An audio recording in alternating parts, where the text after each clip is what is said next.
국정원 댓글 사건이 지난해 여름까지 전국을 달구며 박근혜 정부를 압박했지만 이석기 내란음모 사건과 최동욱 검찰총장 혼외자식 의혹이 잇따라 불거지면서 국면이 전환되는 상황이 연출됐습니다.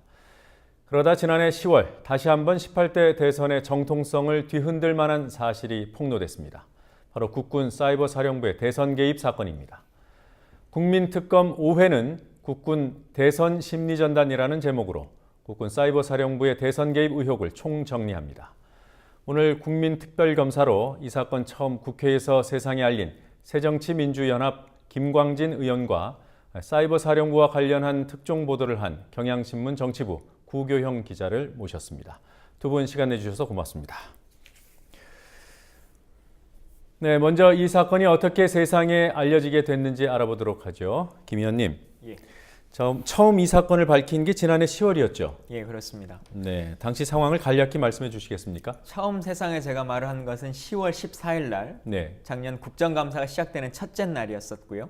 제가 이것을 추적하기 시작했던 것은 한 4개월 전부터 해서 네. 국방부 안에도 당시에 국정원의 심리전단처럼 심리전단이라고 하는 부서가 존재한다라는 것을 인지하고 4개월간 찾아서 결국은 국장급 첫날 발표했습니다. 네, 제보자가 있었죠? 예, 그렇습니다. 네, 제보자가 없었으면 이번 사건을 밝히기 어려웠습니까? 물론 뭐 제보자를 통해서 저희들이 크로스 체킹을 했기 때문에 확신을 가지고 말할 수도 있었고요. 또 이후에 여러 가지 진행되는 과정에 있어서도 사이버 사령부나 혹은 심리전단이라고 하는 부서 자체가 약간의 기밀성을 요구하고 있고 네. 또 아시는 것처럼 국정원의 기밀 자금을 사용하는 것처럼 기밀 부서기 때문에 내부자의 목소리가 없었다면 제대로 국민들에게 알리지는 못했을 거라고 생각합니다. 네, 구 기자님, 예. 김광진 의원께서 이 사실을 처음 밝힌 10월 14일, 지난해 예. 10월 14일 국감 취재를 하셨죠? 예, 제가 그날 현장에 있었습니다. 네, 국방위원회 국정감사 첫째 날이었고 기자들이 사실 큰 현안이 없다고 생각을 하고 있었는데요. 그때 김광진 의원이 그 사이버 사령부의 심리전단 요원들이 국정원 그 직원들이 댓글을 달았던 것과 마찬가지로 유사한 행태로 댓글을 달았다는 사실을 알렸습니다. 네, 그래서 굉장히 깜짝 놀랐던 기억이 있고요. 특히 일단 규모 면에서 그랬습니다. 심리전단 요원들의 규모가 100여 명 가까이 됐고요. 행태 역시 SNS뿐만 아니라 블로그나 뭐 커뮤니티 등에서 활동했다는 것을 보고 굉장히 놀랐던 기억이 있습니다. 네.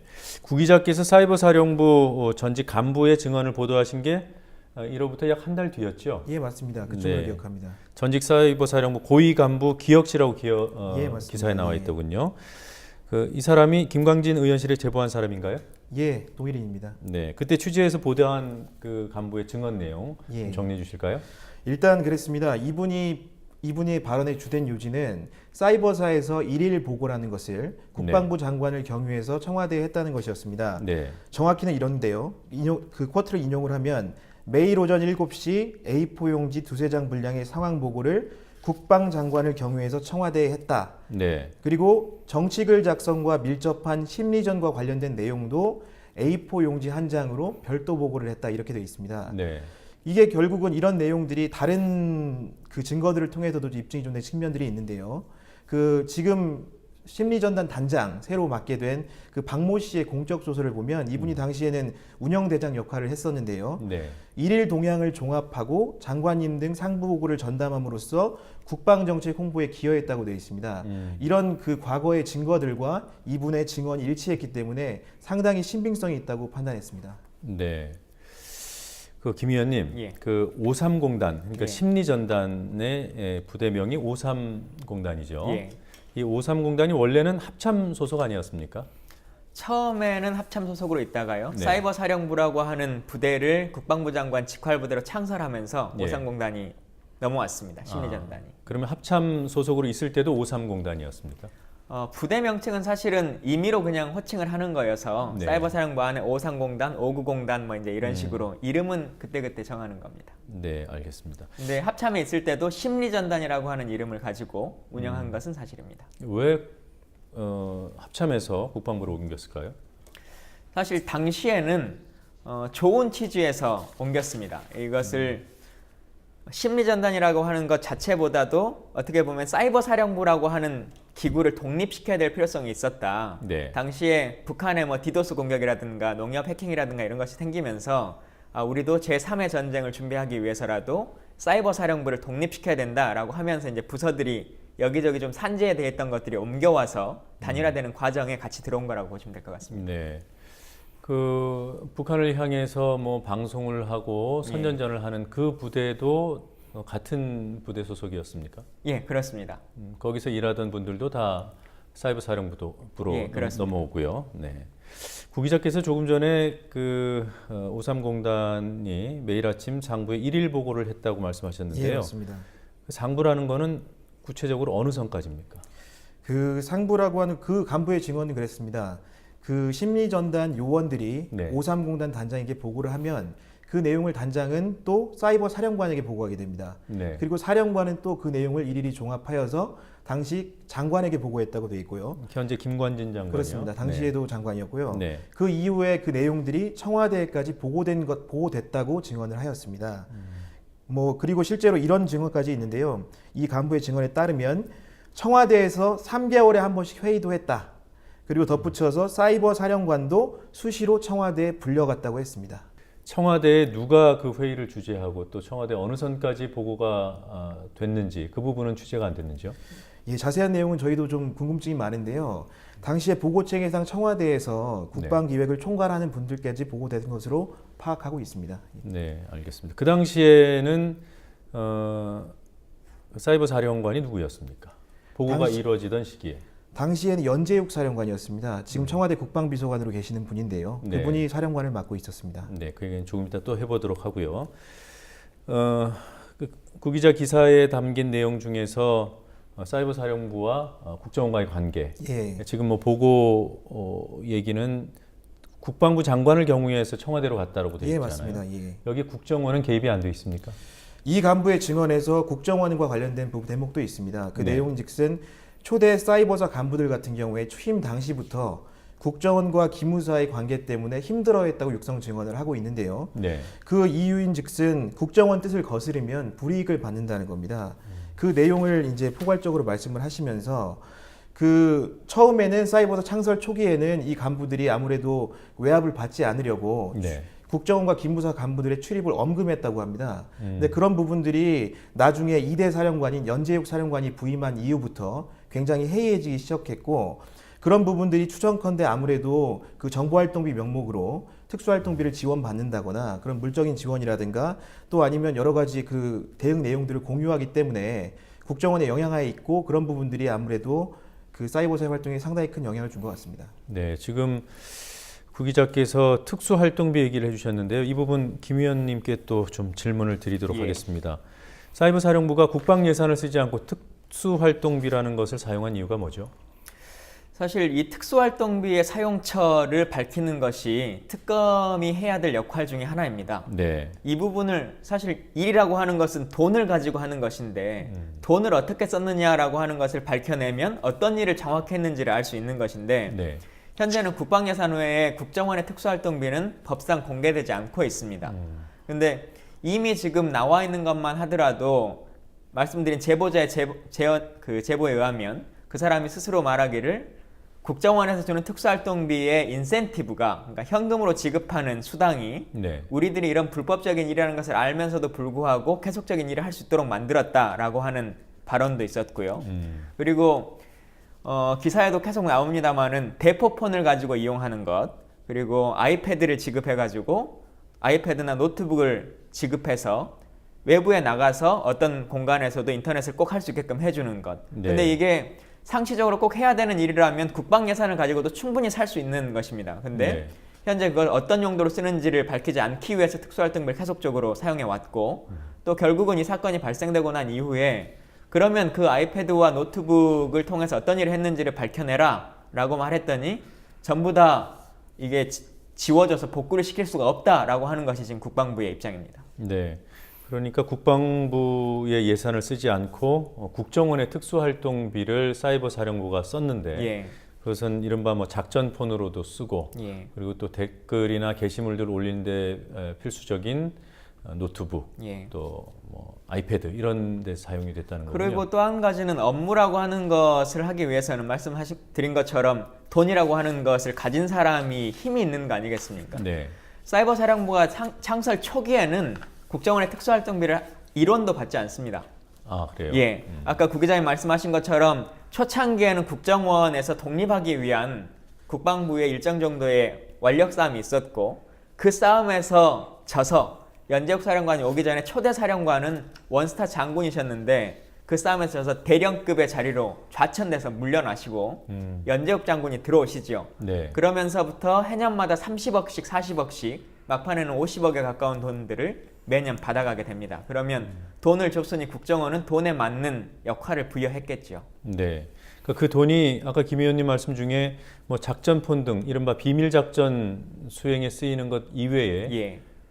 뭐라고 할까요? 일종의 성과급으로 요원들에게도 지급됐다 이렇게 보시는 예, 거군요. 그렇습니다. 지급됐다는 증거는 아직 없습니까? 지급됐다라고 하는 것은 뭐 서류로서 나오지는 않습니다만 증언이 있고 또 네. 통상적으로 국정원의 특수활동비가 일반적으로도 급여로서 성과급으로서 대부분 나가고 있습니다. 네. 다른 부처의 경우에도요. 네. 그 돈을 받고 일을 부당한 일임에도 불구하고 일을 계속하게 만드는 그만큼 규모가 컸다 이렇게 추정해 볼 수 있겠군요. 사실 여기에서 나와 있는 분들이 네. 군무원이나 군인들의 계급이 그렇게 높지 않습니다.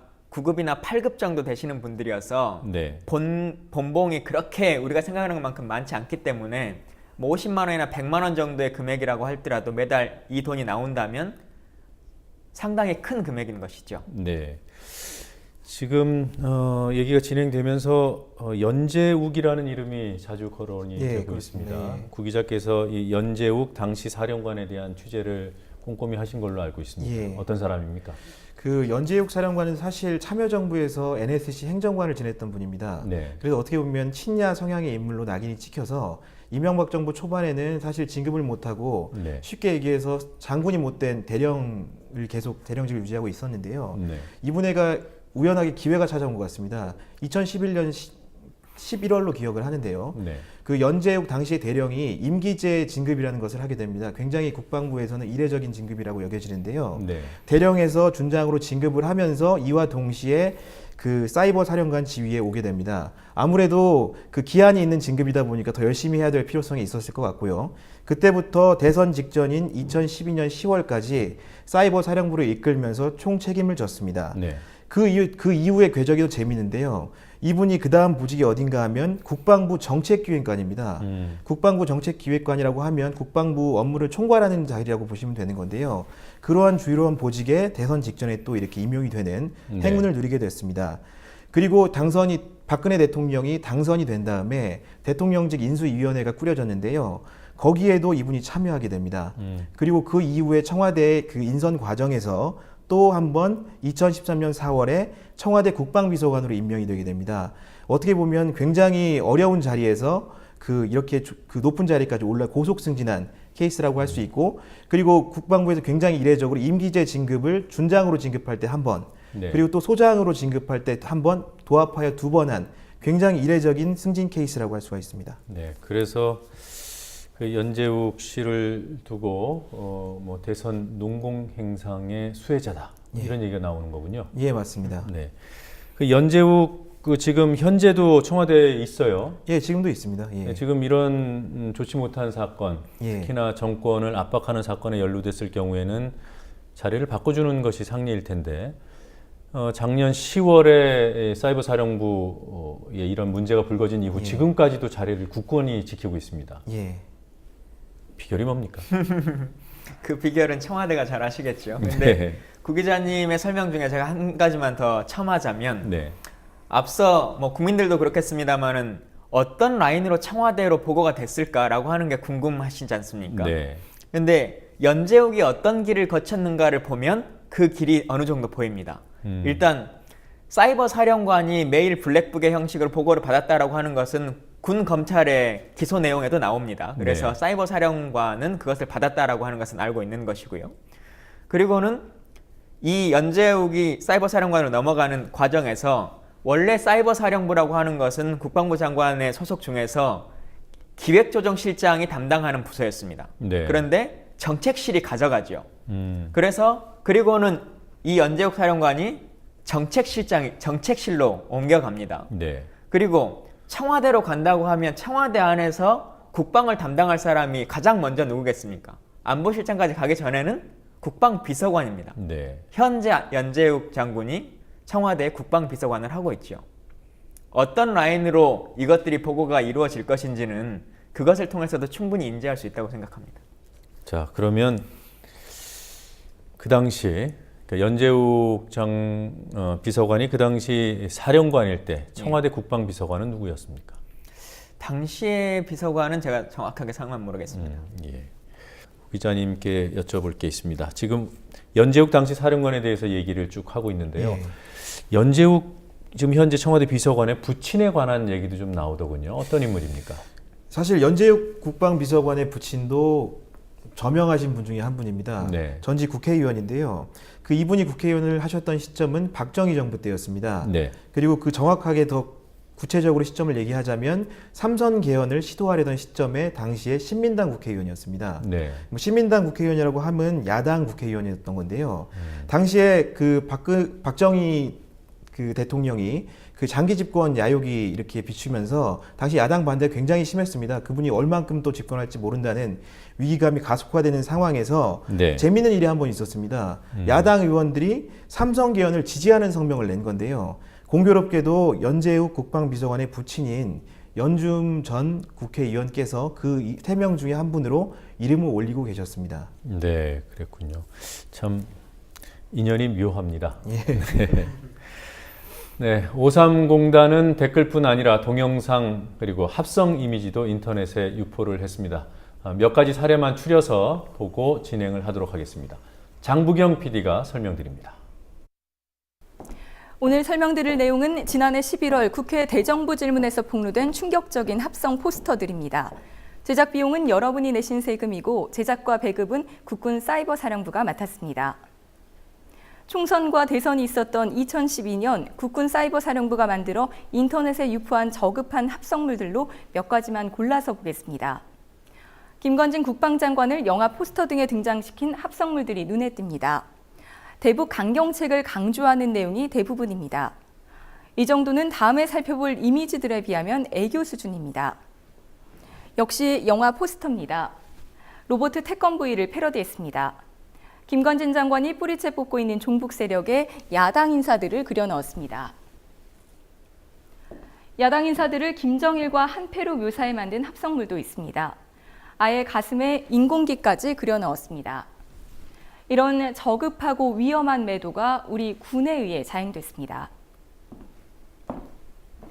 반면 김관진 국방장관처럼 정부 인사는 무조건 긍정적으로 패러디했습니다. 이 포스터는 이명박 전 대통령의 대국민 사기극으로 드러나고 있는 자원 외교를 일방적으로 선전했습니다. 아랍에미리트 유전 개발권은 3년 전 마치 계약이 성사된 듯 선전했지만 아직 아무 소식이 없습니다.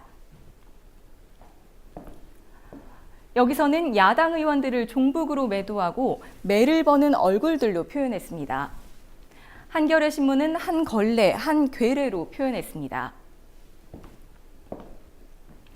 백선엽 장군의 친일 행적을 제기한 현역 야당 국회의원을 영화 배트맨에 나오는 악당 조커로 그려 북한 인공기와 합성했습니다. 군 사이버사령부가 대북 심리전이 아니라 대남 심리전에 몰두했음을 보여주는 이 적나라한 증거들은 바로 이렇게 매도된 김광진 의원이 찾아냈습니다. 그러나 누가 이런 짓을 지시했는지는 아직 규명되지 않았습니다. 꼬리만 자르면 진실은 너무 쉽게 덮여버리고 맙니다. 국민TV 뉴스 장부경입니다. 저 합성 사진 봤을 때 어떠셨어요? 처음에 저 사진을 공개를 해야 되나 말아야 되나, 그리고 특히 제 얼굴이 나온 것까지를 공개하나 말아야 되나를 많이 고민했었습니다. 근데 뭐 결국은 공개를 하게 됐고요. 그 말씀하신 것처럼 국민의 세금으로 제가 낸 세금도 포함될 텐데 그것을 가지고 저런 일들을 하고 있다는 것, 그리고 어쨌든 제가 현역 국방위원회 위원인데 네. 상임위장에서 저를 마주하면서도 계속 저런 일들을 뒤에서 했다라고 하는 것이 분노보다는 좀 슬픈 것 같습니다. 네. 자, 이런 것들 만드는 사람들을 군무원으로 선발했다고 해요. 예. 그게 언제였습니까? 사실 이렇게 해왔던 것은 저희가 이제 확인해 보니까 네. 이 정치관여 이전부터 북한을 상대로 하기 위해서라도 이런 일들을 쭉 해야 된다라고 하는 것이 국방부 입장이었습니다. 네. 그래서 오래전부터 해왔었는데 요즘 들어서 멀티미디어나 뭐 SNS나 이런 것들이 훨씬 더 강화되고 예전처럼 확성기를 통해서 북한에 뭔가 대남 메시지를 할 수 있는 게, 대북 메시지를 할 수 있는 게 아니기 때문에 네. 이러한 방식들이 훨씬 더 강화됐고 심지어는 이 사건이 발생되고 10월 달에 이 문제가 터졌지 않습니까? 네. 그리고는 뭐 예산 문제부터 여러 가지 것들이 국회에서 있었는데 그럼에도 불구하고 이번 예산을 세움에도 이 요원들을 더 강화시켜야 된다. 동영상을 만들 수 있는 요원들을 뽑기 위해서 예산을 증액시켜달라. 네. 이런 서류가 국방에 올라오기까지 했습니다. 네. 저희 뭐 댓글 또 이런 합성 이미지 여기에 뭐 동영상 유포 등 다양한 방법으로 이른바 대남 그리고 대선용 심리전을 벌이지 않았습니까? 어느 정도로 파악이 됐습니까? 그 활동의 양이라고 해야 될까요? 국방부가 공식적으로 말하고 있는 것은 25,000건 정도 된다. 네. 뭐 이렇게 말하고 있습니다. 그 중에서 특정한 정치인이나 뭐 집단을 말한 것은 한 2,000건 정도 된다 이렇게 말하지만 사실은 그 부분도 원 글에 대해서 말하고 있는 것이고 네. SNS나 이런 인터넷 매체라고 하는 것이 확장성이 큰 것 아니겠습니까? 그리고 국정원 사건을 보자면 원 글의 숫자뿐만 아니라 리트윗된 숫자까지도 전부 다 그들이 한 일로 봐야 됩니다. 네. 이걸 볼 수 있는 것이 하나가 있는데요. 전체 부대원들을 논외로 치더라도 단 한 명의 사람이 네. 공적 조서라는 것을 쓰지 않습니까? 내가 이러이러한 공을 했으니까 상을 주십시오라고 하는 공적 조서를 공식적으로 국방부에 내는데 네. 그 공적 조서에 이렇게 명시되어 있습니다. 그 계획상에 2,000만 회를 하도록 되어 있는데 초과 달성해서 2,400만 회를 했다라고 하는 것이 된다라고 보면 숫자 자체도 어마어마할 뿐만 아니라 이미 어떠한 계획이라고 하는 숫자가 명시되어 있고 그것을 날마다 누군가가 카운팅을 했다는 겁니다. 네. 예, 그래서 어떤 사람은 얼마나 했고 어떤 사람은 어떤 일을 했다라고 하는 것을 체계적으로 일을 해왔기 때문에 이것을 누군가의 개인적 일탈이다라고 말할 수는 없는 것이죠. 2천만 회를 계획, 그러니까 목표로 삼았고 예. 초과 달성해서 2,300만에서 예. 400만까지. 그게 한 사람의 공적 조서일 뿐입니다. 네. 이 공적 조서라면 포상 자료지 않습니까? 예. 실제로 포상이 이루어졌습니까? 포상을 받았습니다. 이 사람뿐만 아니라 네. 이후에 뭐 530 단장, 당시에 530 단장이든 혹은 현재 530 단장이든 그리고 부대 전체의 표창을 포함해서 대통령 표창 그리고 훈장으로 3일장을 받기도 하고요. 보국훈장, 보국훈장을 받기도 하고요. 또 군인으로서는 유일하게 정부가 바뀌면서 지난 정부 5년간의 여러 가지 일들을 참 잘했다라고 하는 숨은 유공자를 찾아서 정부가 주는 상이 있습니다. 네. 이것은 극히 드물게 받을 수 있는 것인데 국방부에서는 유일하게 이분이 받으셨죠. 그래서 부대 표창뿐만 아니라 다양한 상들을 받은 것으로 확인이 되고 있습니다. 네, 숨은 유공자상을 받은 사람이 그 당시 운영단장입니다. 대장. 예. 네. 그러니까 심리 전단장은 보국훈장 3일장을 받고요. 예, 그 사람이 지금 기소되어 있는 이모 씨죠. 예. 이단. 그리고 그 밑에서 운영대장을 했던 예. 박모 씨가 예. 숨은 유공자상을 숨은 유공자가 됐고 지금 이제 530 단장으로 일을 하고 있습니다. 아, 그래요. 네. 숨은 유공자상, 상 이름은 딱 맞는 것 같습니다. 네. 자, 이제 사이버사 실체는 드러났다고 봐도 될 것 같고요. 예. 이때 포상받은 사람들 그 당시 상이 자랑할 만한 상은 아니다 이렇게 느낄 법도 한데 어떻겠습니까? 이분들이 조금 전에 말씀하셨는데 이 상을 받고 다시 이른바 진급을 했단 말이에요. 이 상황을 어떻게 이해해야 합니까? 국방부는 오늘 이 시간까지도 네. 이러한 댓글 개입이 크게 잘못된 일이 아니다라고 얘기를 하고 있습니다. 자기들의 정상적인 업무의 방향이었고 이것은 국민들을 오염을 방지하기 위해서 했던 일이다라고 말하고 있고 특별하게 뭐 저런 그 여러 가지 포스터 중에서 정치인이 개입된 것은 몇몇 개인의 일탈일 뿐이다라고 네. 하는 주장을 펴고 있는데요. 이 인식 자체를 바꿔야 된다고 생각을 하고요. 그리고 말씀하신 것처럼 이런 식의 형식으로 대한민국 국민들을 상대로 인터넷상에서 전쟁을 치르는 것입니다. 전장을 대한민국 안에 두고 있는 것이기 때문에요. 북한 사람들을 위해서 이것을 펼쳤다면 대북 심리전이었다면 북한의 인터넷 환경 안에서 이런 일들이 펼쳐져야 되겠죠. 근데 네. 우리의 인터넷 매체 안에서 대한민국 국민들이 보라고 이런 일들을 쭉 해왔다라고 하는 것은 정치 관여뿐만 아니라 일반적인 정부의 홍보 활동들에 대해서도 정당성을 인정받을 수 없다라고 생각하고 네. 원천적으로 다시 한번 이 사이버 사령부의 업무에 대해서 재검토해야 된다고 생각합니다. 네. 자, 이제 군 당국의 수사 상황을 좀 점검을 해보도록 하겠습니다. 군 당국이 나름대로는 대대적으로 수사를 한다고 했지만 주변에서는 셀프 수사 실효가 있겠냐라는 그런 우려가 있었고 실제로 꼬리 자르기로 수사가 종결되는 듯한 우려가 강해지고 있습니다. 구 기자님, 네.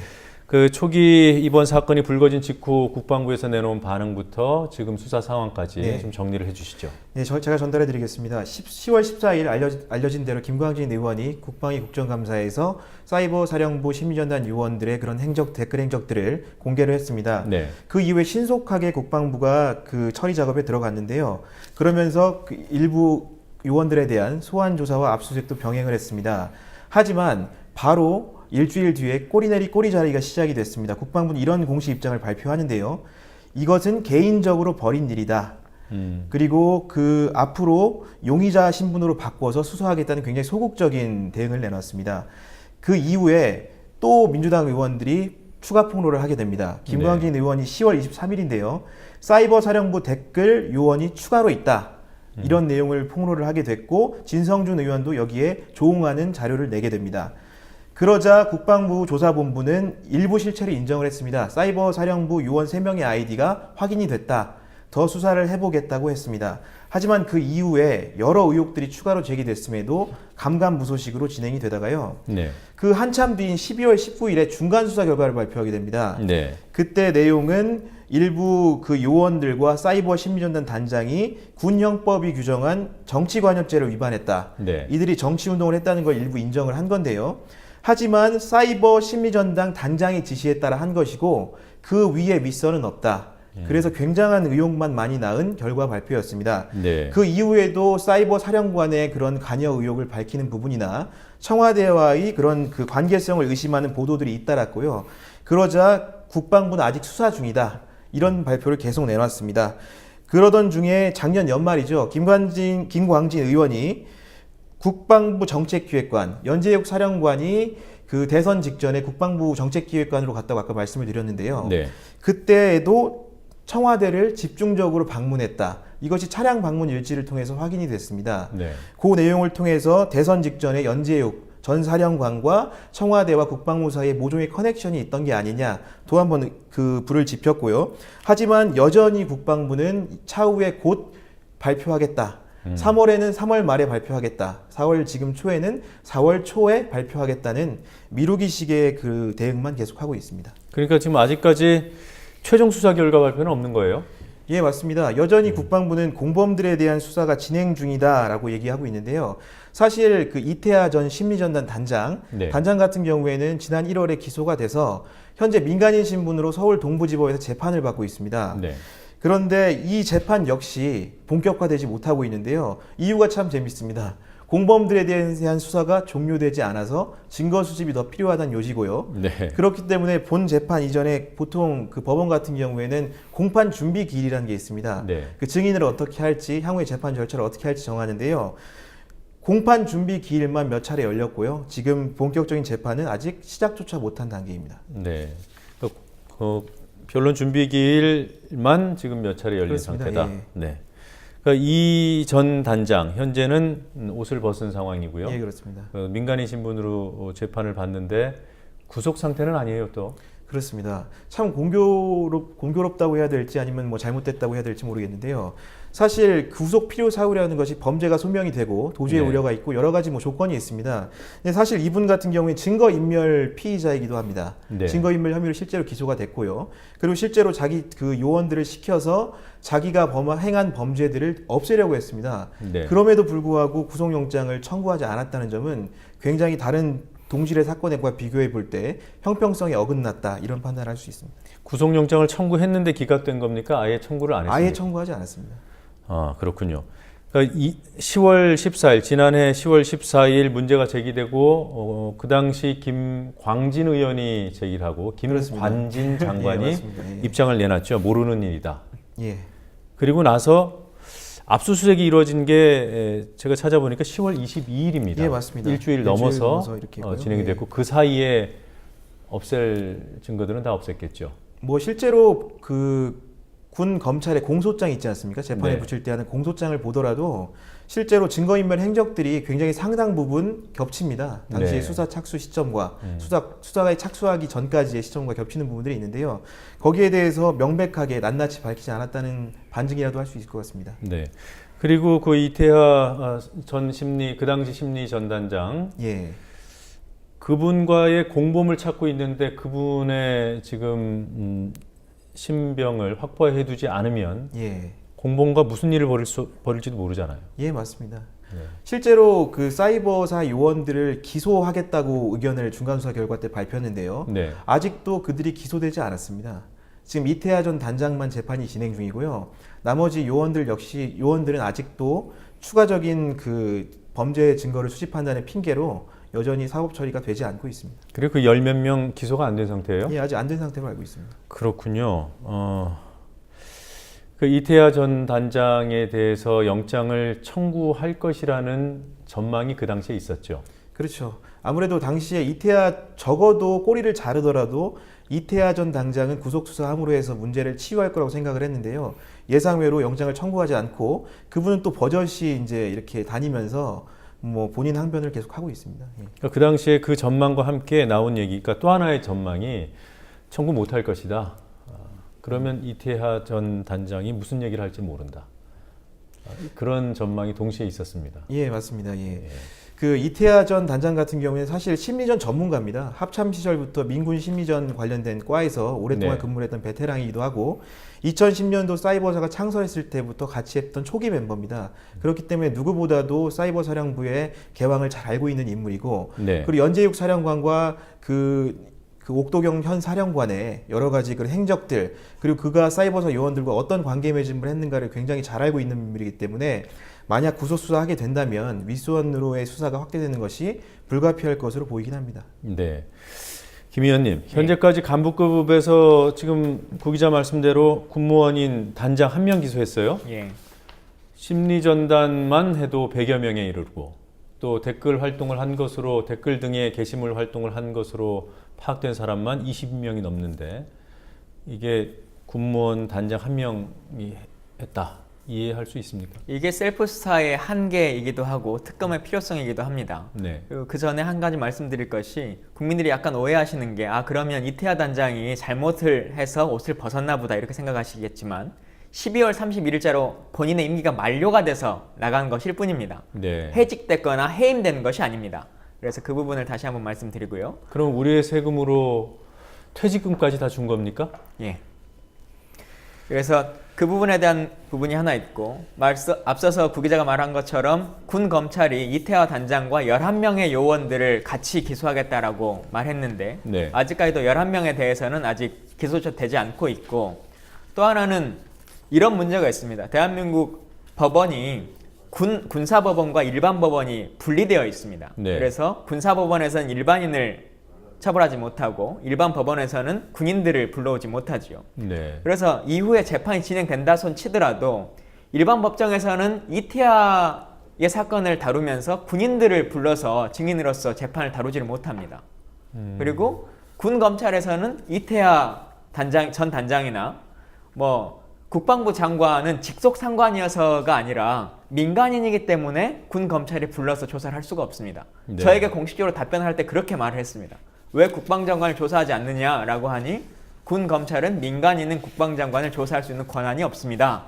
라고 말하는 게 국방부 공식 입장이거든요. 그래서 이 둘을 통합해서 조사를 할 수 있는 특별검사의 필요성이 있다. 이렇게 생각합니다. 네. 자, 뭘 믿어야 될지 모르는 그런 현실입니다. 네, 매우 중요해 보이는 사안임에도 잘 알려지지 않은 그래서 국민특검이 사실상 특종 보도를 하게 되는 문제 한 가지 짚어보겠습니다. 바로 사이버사령부에 IP를 제공한 민간업체에 관한 얘기입니다. 먼저 개념도를 보면서 김광진 의원께 관련 내용 여쭤보도록 하죠. 김 의원님, 지금 예. 이 비디오 월에 떠 있는 그림을 잠깐 봐주시죠. 예. 사이버사 요원들이 사용한 IP들입니다. 예. 국적은 일본과 홍콩으로 되어 있고 개수는 수십 개에 달하는데 예.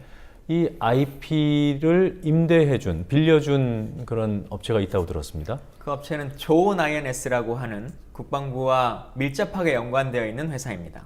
네, 그러니까 좋은 INS라는 회사의 IP를 사이버사 요원들이 대선 개입 활동을 하면서 썼는데 알고 보니 좋은 INS가 국방부와 어떤 관련이 있는 업체다. 조원 INS라고 하는 회사 자체가 일단 네. 기본적으로 국방부의 출신 분들께서 가서 창업을 하셨고 네, 이후에도 많은 분들이 취업을 한 회사입니다. 그리고 현재도 사이버 사령뿐만 아니라 기무사령부라든가 국방부 그리고 국정원까지도 이 보안과 관련한 IT 솔루션들을 판매하고 있는 회사입니다. 아 그래요? 그러면 국방부와 관련이 돼 있는데 이 업체가 뭐 프로그램, 보안 솔루션 예. 이런 것들을 국방부뿐만이 아니라 기무사, 예, 국정원, 예, 사이버사령부 예. 이런 데 납품을 한다는 얘기군요. 그렇습니다. 납품 회사의 IP를 가지고 대선 개입 활동을 했다. 예.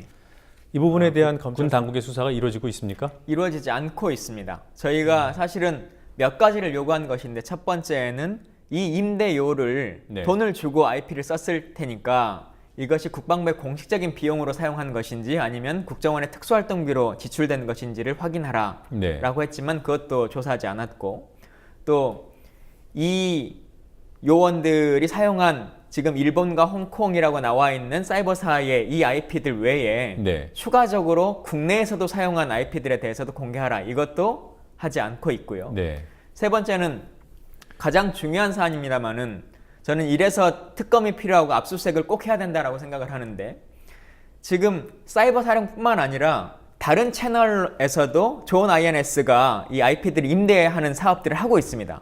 말씀드린 것처럼 기무사라든가 777이라든가 국정원이라든가 이런 곳에 납품을 하고 있는데 지금 실제로 사이버 사령부라고 하는 것이 어떤 일을 하는 것인가를 원점에 다시 생각해 보자면 네. 사이버 사령부는 북한이 해킹을 하거나 혹은 대남의 심리전을 하게 되면 이것을 방어하거나 공격하는 역할을 하는 것입니다. 네. 그러면 그런 공격이 들어왔다라고 하면 누군가가 인지를 하는 것이죠. 그 인지는 경찰청일 수도 있고 기무사일 수도 있고 사이버 사령부일 수도 있습니다. 네. 근데 사이버 사령부의 530 단이라고 하는 기밀 조직이 국방부가 말하는 것처럼 기밀 조직이 몇 년에 걸쳐서 그리고 수십 명의 요원들이 이러한 일들을 날마다 벌려왔는데 한 번도 적발이 되거나 단속이 되거나 구속되거나 하지 않았습니다. 그렇다면 이 530 단장의 역할 자체에 대해서 이 큰 틀의 범위에서는 누군가가 인지하고 있었고 그것을 통제하고 있었다, 관리 감독하고 있었다라고 하는 것을 말할 수 있습니다. 네. 그리고 또한 꼭 530 단만 이런 댓글 부대 활동을 했을 것이냐? 사이버 사령부 외에도 기무사나 혹은 국정원에서도 지금 알려지지 않은 다른 IP, 네. 국정원에서 비용을 다른 국정원 자체가 아니라 국방부를 통해서 하는 여러 가지 업무가 있을 텐데 그런 것들이 대부분 지금 좋은 INS를 통해서 이루어졌습니다. 근데 사실 지금 너무 늦어서 다 지웠을 것 같은 두려움은 있습니다만 네. 지금이라도 이것을 확인해서 어떤 일들을 그 당시에 해왔느냐, 다양한 부대들이 이런 것들을 꼭 확인해야 된다고 생각합니다. 국정원 댓글을 달았던 국정원의 댓글 요원들이 사용했던 IP도 좋은 겁니까? 현재는 그것은 매칭되지는 않는 걸로 나옵니다. 네. 지금 국정원에서 밝히고 있는 루트와 저희 쪽에 추적하고 있는 루트의 방식이 좀 달라서요. 네. 근데 문제는 뭐냐면 서로 밝혀진 것 외의 것들이 항상 존재할 수 있다라고 하는 것이 문제가 있습니다. 밝혀진 것만이 모든 것이 아니기 때문에 네. 이 외의 것들을 확인해야 될 필요성이 꼭 있습니다. 네. 자, 끝으로 한 가지만 더 확인을 하겠습니다. 예. 국정원도 그랬습니다만 개인적인 일탈이다. 그런데 많은 사람들을 한꺼번에 채용을 하고요, 선발을 하고 그리고 그 사람들이 동시에 어떤 활동을 하고 이런 증거들이 드러나지 않았습니까? 예. 국방부가 초창기에는 모르는 일이다. 네. 그리고 저희들이 아이디를 추가적으로 계속 공개하니까 공개되는 아이디들에 대해서만 인정하는 방식을 취했습니다. 네. 뭐 한 명을 공개하면 그 사람은 맞습니다. 3명 공개하면 3명이 맞습니다. 이렇게 했었는데요. 그 범위가 이제 한 40명 가까이 되니까 이제는 개인적인 일탈이라고 말하지는 않습니다. 스스로. 네, 네. 다만 원칙적인 업무로서 할 수 있는 일이다라고 하는 말도 안 되는 항변으로 방식을 바꿨는데요. 앞서 말씀 주신 것처럼 동시 가입이라고 하는 것들을 통해서 보자면 이것이 개인적인 목적이 아니구나, 개인적 일탈이 아니구나라고 하는 것을 밝힐 수 있고, 또한 이분들이 초창기에는 오상공 단장도 그렇고 옥도경 사령관도 그렇고 국방부 장관도 이렇게 말을 했습니다. 오상공 단은 그리고 사이버 사령부는 1년에 단 한 번만 직원을 뽑기 때문에 네. 선거 기간이나 혹은 특정한 사안에 의해서 직원을 특별 채용할 수가 없습니다. 네. 라고 하는 주장을 폈습니다. 그러나 이것이 11월쯤 되면서 거짓말로 다 밝혀졌고 스스로도 인정하게 됐습니다. 6번, 7번에 나눠서 뽑았고, 그리고 그 사람들이 뽑혀지는 과정에서 뽑혀지고 나면 한 일주일 정도 후에 오늘의 유머나 뭐 일베나 이런 사이트들에 10명, 20명의 사람들이 동시에 가입하는 모습들이 이미 다 밝혀졌습니다. 네, 관련 내용을 좀 보면서 얘기를 하도록 하죠. 예. 네, 준비된 표를 좀 보여주시기 바랍니다. 네, 지금 화면에 나오고 있는 사이버 사령부 요원 정보입니다. 예. 지금 화면 맨 왼쪽에 보면 채용 직급들이 있고요. 예. 그리고 중간에 이름과 임용일이 나와 있습니다. 예. 시기가 2012년 7월. 예. 대선 불과 5달 전이네요. 그렇습니다. 네, 그리고 이들이 거의 같은 시기에 모 커뮤니티에 예. 가입을 한 것으로 돼 있어요. 저희가 확보한 커뮤니티는 사실은 여러 가지가 있고 네. 지금 공개하신 표 외에도 다양한 아이디들과 리스트들을 확보하고 있습니다. 그러면 지금 여기 화면에 나오고 있는 커뮤니티는 같은 커뮤니티입니까? 지금 이거는 한 커뮤니티인 겁니다. 네, 한 예. 커뮤니티에 다수의 요원들이 비슷한 시기에 예, 가입을 했군요. 그렇습니다. 네. 자, 이제 마무리를 좀 해보도록 하겠습니다. 구 기자님께 여쭤보죠. 사이버 사령부 문제가 제대로 처리가 되지 않는 것, 예. 윗선이 규명되지 않는 것, 예. 언론의 책임도 있지 않을까요? 언론 보도 총평을 부탁드립니다. 사실 저도 같은 언론인으로서 일부 부끄러운 점이 있는데요. 그 민주당 김항일 대표가 12월 19일 중간 수사 결과가 발표된 직후에 가진 최고위원회의에서 이런 말을 했습니다. 관련자 모두가 개인적 일탈이었다는 황당한 수사 결과는 국민에게 모욕감을 안겨준다. 네. 그게 한편으로 보면 언론 입장에서 봤을 때도 아직도 규명되지 않은 윗선이라든가 여러 가지 그 행태들에 대한 추가 취재가 필요한 시점이었는데요. 그 이후에 대부분의 언론들은 그 수사 내용에 대해서 혹은 추가적인 의혹에 대해서 보도를 하지 않았습니다. 뭐 일부 언론들이 보도를 하긴 했지만 그 사실 전국에 미친 영향이 굉장히 미미했고요. 네. 그런 원인은 아무래도 이게 정권의 존망과 관련된 문제이기 때문에, 왜냐하면 이들이 사이버 사령부 요원들이 활동한 시점 자체가 2012년 대선을 앞두고 있는 시점에, 아까 표로도 보셨지만은 일부 요원들은 그 대선을 5개월 앞두고 불과 이렇게 가입해서 활동하는 이런 행적들도 있었는데요. 그런 부분들이기 때문에 아무래도 보도에 대해서 좀 더 소극적이고 그런 부분들이 있지 않았나 싶습니다. 그래서 급기야는 지난 3월 5일입니다. 네. 김관진 국방부 장관이 국방위 전체회의에서 이런 말을 합니다. 연재욱 비서관에 대해서 뭐 처벌 수위 혹은 어떻게 될 것이냐를 묻자 감독을 소홀히 한 그런 범위에서 조치가 이루어질 것이다. 그래서 아무래도 이제 사업 처리보다는 굉장히 소극적인 징계 차원으로 귀결될 것으로 예상되는 발언을 할 정도로 네. 언론에서 그 이후에 다루지 못한 책임이 일부 있다고 인정을 해야 될 것 같습니다. 네. 자, 뭐 아직 그 책임을 묻는 것이 제대로 안 돼 있긴 합니다만 그래도 자칫 덮일 뻔한 예. 중요한 사안이 드러났습니다. 여기에 어떤 이제 숨은 유공자라고 예. 이른바 거의 범죄자를 포상한 정권이 있는가 하면 예. 이런 덮일 뻔한 사안을 열심히 찾은 숨은 조력자들이 있지 않겠습니까? 어떤 노력들이 있었을까요? 사실 그 숨은 조력자들은 아직까지는 스스로를 밝히는 것은 좀 두려워하고 계시는 것 같습니다. 네. 그러나 그분들이 가지고 계신 생각, 그러니까 국가 안보와 국가 안이라고 하는 것이 그냥 정권에 맹종하는 것이 아니라 진실과 정의를 말하는 것이다라고 하는 인식을 가지신 그분들께 감사한 말씀을 드리고요. 마지막으로 국정원 사건과 이 사건에 있어서 가장 큰 차이점 중에 하나는 네. 국정원 사건이 발생되고 나서 뭐 현재 어떻게 되는지 모르겠습니다만 구두로라도 심리 전단을 운영하지 않겠다라고 선언했습니다. 네. 그러나 사이버 사령부의 요원들은 오늘 이 시간에도 전년에 비해서 단 한 명의 요원도 줄어들지 않고 그 업무를 그대로 보고 있습니다. 그렇기 때문에 사실 새정치민주연합의 의원으로 입장에서는 그 상태에서 그대로 두고 육사 지방선거를 치르는 것이 온당한 것이냐라고 하는 두려움도 있고, 또 잘못을 저질렀다는 것을 국방부 스스로도 인정했음에도 불구하고 누구도 처벌받지 않는 것이 정당한 사회냐라고 하는 물음을 가질 않을 수 없습니다. 네. 자, 진실을 밝히기 위해 뛴 사람들의 용기와 노력이 헛되지 않기를 바라는 마음으로 국민특검 5회를 진행했습니다. 오늘 시간 내주신 두 분 국민특별검사님들께 시청자 여러분을 대신해 감사드립니다. 국민특검 5회 국군 대선 심리 전담편 여기서 모두 마치겠습니다. 국민특검 6회에서 뵙겠습니다. 고맙습니다.